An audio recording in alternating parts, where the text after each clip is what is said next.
everyone! Welcome to the channel. My name is Siezaboo and it is time for Siezaboo's Manga Talk. Today is actually a very exciting episode. We are wrapping up the Pokemon Adventure Series first volume. I can't even believe it. It feels like it hasn't even been that long since we first started, but we're already almost done. We've got two adventures today, episodes 39 and 40. By the way, if you haven't checked out the previous episodes, make sure that you check out the playlist. I've left a link in the description below. So let's go ahead and see the conclusion of Red's story in Pokemon Adventures. Adventure 39, Just a Spearow Carrier. Crowds of people have gathered near and far for a special event known to all as the Pokemon League. Outside the event, the old man that we remember as the president of the Pokemon fan club rushes through the line and finds a lonely Spearow. As he tries to look around for its owner, a large man towering above him grabs the Pokemon and takes it to the registration counter. Carrying it under his arm, he says, "1 to enter." On the counter are red, blue, and green's pictures showing that they have arrived and are ready to fight for the title of Pokemon League champion. We cut in the middle of Poliwrath battling a powerful fossil Pokemon, Kabutops. But with a powerful swift double team and a hard punch, the Pokemon is KO'd instantly. Red is pleased as he looks over at the board. Alright, I'm in the semifinals. He looks above him and also sees Blue, who is placed first in his group as well. I don't suppose I need to tell you, Red, that in the history of the Pokemon League, that every single winner of the championships has been a trainer from Pallet Town. The question is, which one of us will it be? Blue calls his Pokemon Pidgeot back into its ball and walks away. Both were definitely looking forward to facing each other for the title of champion. The winners of each group are called to the arena, and when Red arrives, he is very surprised to see Green. She was also the winner of her group. Weren't those preliminaries a breeze? Red is completely thrown away. Bill arrives and congratulates Red on being in the Final Four, and even asks if he's seen the matchups yet. He notices that it's him and Blue in the first round. Unfortunately, they wouldn't be the final battle for the title. Bill tries to help Red relax, and they head over to watch Green fight her opponent, the mysterious Dr. O. A man with a partial bandage over his face and dresses very similarly to Lieutenant Surge takes the field and faces Green. The match begins. Green sends out Jigglypuff, and then out comes a tiny Spearow on the other side. It was the man from the registration counter. Red is confused. But what's up with that guy's Spearow?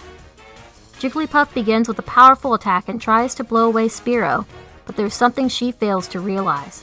This bird Pokemon is unusually fast. It speeds through the battlefield and uses Fury Attack on Green and Jigglypuff. They both try and take cover, but its attacks are just too fast and too strong.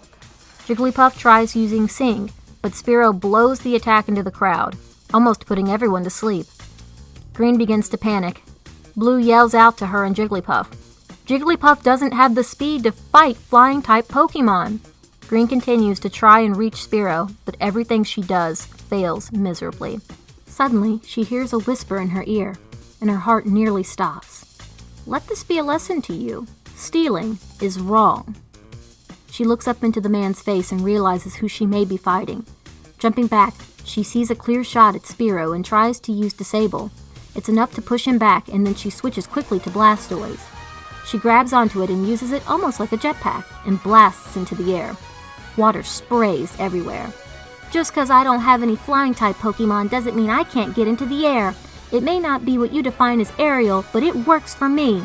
She continues to blast the battlefield uncontrollably, causing Dr. O's face mask to begin to slip off. You know how a bird Pokemon can bounce words back at you? Well, my Spearow can't do words, but... Suddenly, Spearow uses Mirror Move, and a gush of water blasts Green and Blastoise. They both fall to the ground. Green covers her ears and screams as Spearow curiously pecks at her. Dr. O begins walking towards her. 6 years ago, a little girl was abducted by a large legendary bird Pokemon. At the time, I had a grandson the same age, so I felt compelled to get involved. I was deeply involved with the investigation. I could never forget her face. Dr. O pulls out a picture of Green and a tiny Squirtle.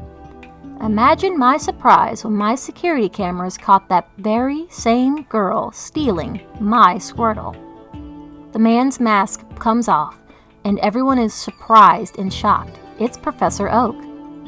Green screams for him to get away and commands Blastoise to use Water Gun, but Oak uses Mirror Move one more time and finishes them both off. The battle is over. Green falls to her knees, and Oak walks up to her wanting an explanation. Green is in tears and admits defeat. It wasn't fair. She grew up in a place alone and no family, but she remembered she was from a place called Pallet Town. She had learned that one day 2 boys her age, Red and Blue, had been given Pokédexes from Oak and were going on their own Pokémon journeys. But I was from Pallet Town too. I wanted to do what they were doing, she cried. Oak smiled and reminds Green that stealing is wrong, while handing her her very own Pokédex. She cries and leaps into his arms, happy that she can be just like every other trainer from Pallet. In the back room, Oak rests and tells Red and Blue to prepare for the final match of the league. The two look at each other in confusion. Oak was dropping out, claiming that he had already received the title when he was younger. This gets Red super excited. The announcement is made over the intercom, and the last match of the Pokemon League will be Red versus Blue. Our final adventure for the volume is Adventure 40, a Charizard and a Champion. The final battle of Red's adventure has finally come. With the drop of 2 Pokeballs from Red and Blue, the match that everyone has been waiting for officially begins. Venusaur and Charizard are sent out to battle, and Charizard uses Fire Spin, but Red already knows its powerful fire attacks very well. The two duck for cover, but Blue isn't backing down. Not even giving them an inch, Charizard punches down at Venusaur, but cleverly, poison powder fills the air around them. Charizard winces from pain and stumbles back onto Blue. Red sees it as an opportunity to use Razor Leaf and calls Venusaur back. Mega Punch by the powerful Snorlax hurls towards Charizard, but Blue can't afford to lose Charizard and blocks the punch by sending out Machamp. The two push each other back and forth, showing off their size and strength. Blue yells out, "Let's skip the cheap tricks, shall we? See if you can take me head on." Red remains quiet and focused, but happy. The two are both having the time of their lives with this battle. Machamp, without warning, picks up the heavy Snorlax, throwing everyone off guard, and slams it into the ground, even breaking the arena floor. If I remember correctly, Machamp evolved under your care. I'm glad to have this opportunity to show you my appreciation. Machamp charges in one last time, but it's hit by Snorlax. Something is wrong. The Pokemon is rock solid and the attacks can't get through. But Blue laughs, knowing that Red would try and buff up Snorlax's defense. Machamp slams into the ground, catapulting Snorlax into the air and out of bounds. Just when it seems like Blue has won, Snorlax charges straight down and on Machamp and slams into the ground, knocking it completely out. Blue is impressed and calls back Machamp, knowing that it had been hit by a toxic attack. Red remembers the time that the two encountered the baby Kangaskhan. Had he learned from the experience? "Somebody told me you've got to know your limits." Red smiles back at Blue. But Blue looks back at Red. "And somebody told me there's no satisfaction in beating a weak opponent. Pick your next Pokemon, Red." Ninetales is sent out next, and Red is ready. As the two continue their battle, 4 people look down on them, each covered in shadow, and it's impossible to see their faces. One asks the other who they think is the best. They each make their comments, and the battle continues as they make their judgments. Red decides that it will fight Ninetales' powerful flames with its old partner, Poliwrath, but even Ninetales is too strong, so Pikachu is sent out, and even Pikachu is beaten. And now, to keep the flame attacks going, Blue sends out Charizard once more, and Red sends out Venusaur. It's grass versus fire one last time. As the two battle, Venusaur suddenly wraps its powerful Vine Whip around Charizard. The superheated water droplets from Poliwrath's condensed into a cloud that's been charged by a lightning attack by Pikachu's electric energy. And when that energy builds up enough to strike, Charizard is pumped with electricity. Powerful lightning attacks flash around Blue and Red. "It strikes the vine!" Red yells. Memories flood in Red's mind. His entire Pokemon journey, his hard work, it all came down to this moment.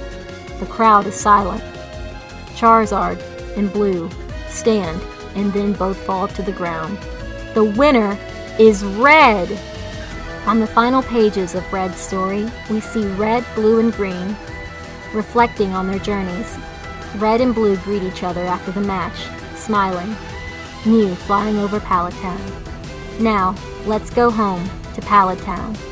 Red's Pokemon journey was officially over. Or was it?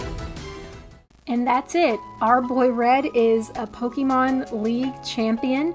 He's defeated Team Rocket. He got all the badges, and it's finally over for Red. Or is it? You know, there's a lot of Pokemon Adventure volumes coming up. So the next time, we will actually be moving on to Volume 2, and this is going to feature Blue, and I'm really excited for it. It looks like that little girl from the Adventure series is also going to be in Volume 2 as well as the main character. So let's actually go ahead and talk a little bit about the series as a whole, just this first volume, and what I thought.